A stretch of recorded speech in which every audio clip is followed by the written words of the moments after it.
नमस्तुभ्यं श्री शिवाय नमस्तुभ्यं श्री शिवाय नमस्तुभ्यं श्री शिवाय नमस्तुभ्यं। हर हर महादेव। दोस्तों, आज हम 15वें अध्याय का आनंद लेंगे। आप सब मेरे साथ 15वें अध्याय का आनंद ले सकते हैं। श्री शिवाय नमस्तुभ्यं और हर हर महादेव। 15वां अध्याय। सूत जी ने कहा, हे ऋषियों, ब्रह्मा जी के वचन सुनकर नारद जी अत्यंत प्रसन्न हो प्रेम एवं सुख रूपी समुद्र में गोते लगाने लगे।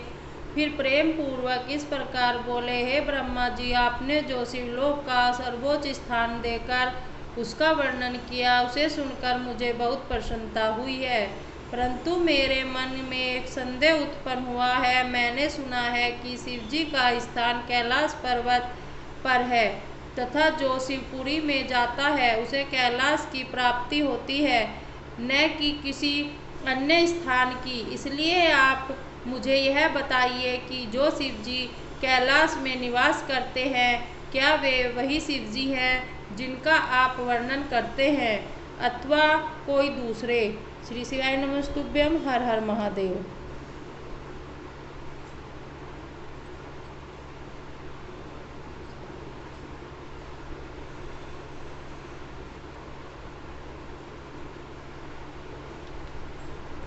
नारद जी का यह प्रश्न सुनकर ब्रह्मा जी बोले, हे नारद, अब मैं तुम्हें सब हाल विस्तार पूर्वक बताता हूँ।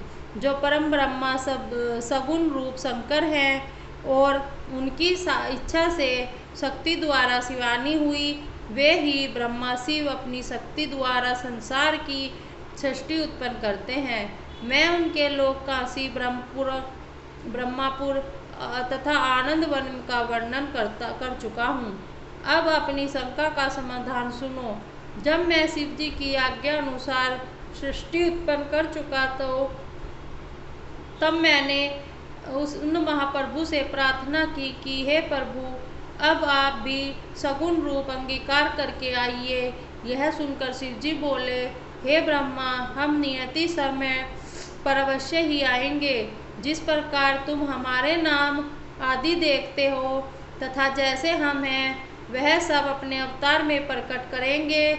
शिव जी की यह कहकर अंतर्ध्यान हो गए।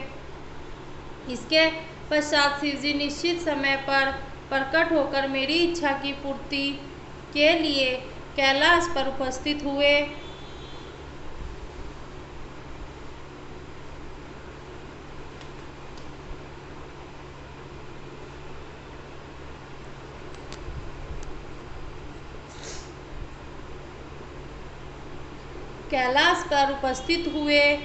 तथा गौरी जी को अपने से पृथक करके स्वयं कठिन तपस्या करते हुए त्रिलोक का पालन करने लगे। अब मैं उस कथा का विस्तार से वर्णन करता हूँ जिस कारण शिव जी कैलाश पर्वत पर आए। जिस कथा का अब मैं वर्णन करता हूँ वह कल्प भेद के कारण दूसरे प्रकार से है। अर्थात मैंने शिव जी की आज्ञा अनुसार संसार को उपजाया और 14 लोक उपलोक, द्रुपदपुरी एवं कपिला को, जिन्हें देखने से मन प्रसन्न होता है तथा जहाँ काली जी मृत्यु रूप से बैठी है, प्रकट किया। पापनाशनी गंगा के तट पर पापों को हरने वाला कपिल मुनि का पवित्र आश्रम था। उसी स्थान पर यज्ञदत्त नाम एक ब्राह्मण का जन्म हुआ। यज्ञदत्त यज्ञ शास्त्र में बहुत ही योग्य था। उसको वहाँ के राजा ने बहुत सा धन दिया। वह वाग्मी, शुद्ध हृदय, शीलवान, वेदों में निपुण, परम उपकारी, उदार तथा शिव जी का परम भक्त था। उसकी स्त्री अत्यंत पवित्र, पतिव्रता, गृह कार्य में निपुण तथा अच्छे कार्यों को करने वाली थी। कुछ समय पश्चात उसके एक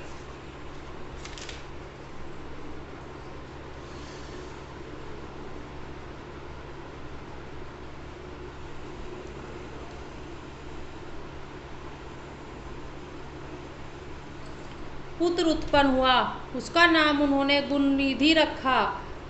गुणनिधि ने थोड़े ही दिन में अनेक विद्याएं सीख ली परंतु कुछ दिनों के पश्चात वह कुल की रीति छोड़कर बुरी रीति पर चलने लगा। उसने बुरे मनुष्यों की संगति की, उसी के फलस्वरूप उसकी बुद्धि भ्रष्ट हो गई, क्योंकि अच्छे और बुरे कर्मों का पर संगति का प्रभाव अवश्य पड़ता है। श्री शिवाय नमस्तुभ्यम। हर हर महादेव। गुण निधि उस अज्ञान अवस्था में बुरे लोगों के संपर्क में आया जाया करता था। धीरे धीरे उसके सब धर्म नष्ट होने लगे। वह वेदों के विपरीत कर्म करने लगा। वह बड़ा छली तथा जुआरी हो गया। उसकी माता उसको नित्य भले भले उपदेश करती, परंतु वह पिता के निकट कभी भी न जाता। जिस समय उसकी माता गृह कार्य में संलग्न रहती, वह घर की चीजें चुरा कर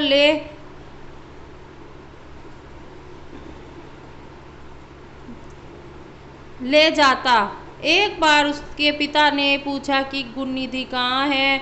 तब माता ने उत्तर दिया कि वह स्नान, पूजन तथा भोजन आदि से निवृत्त होकर अपने मित्र विद्यार्थियों के साथ पाठशाला चला गया है। इस प्रकार उसकी माता ने उसके पिता से उसके गुण को छिपाया।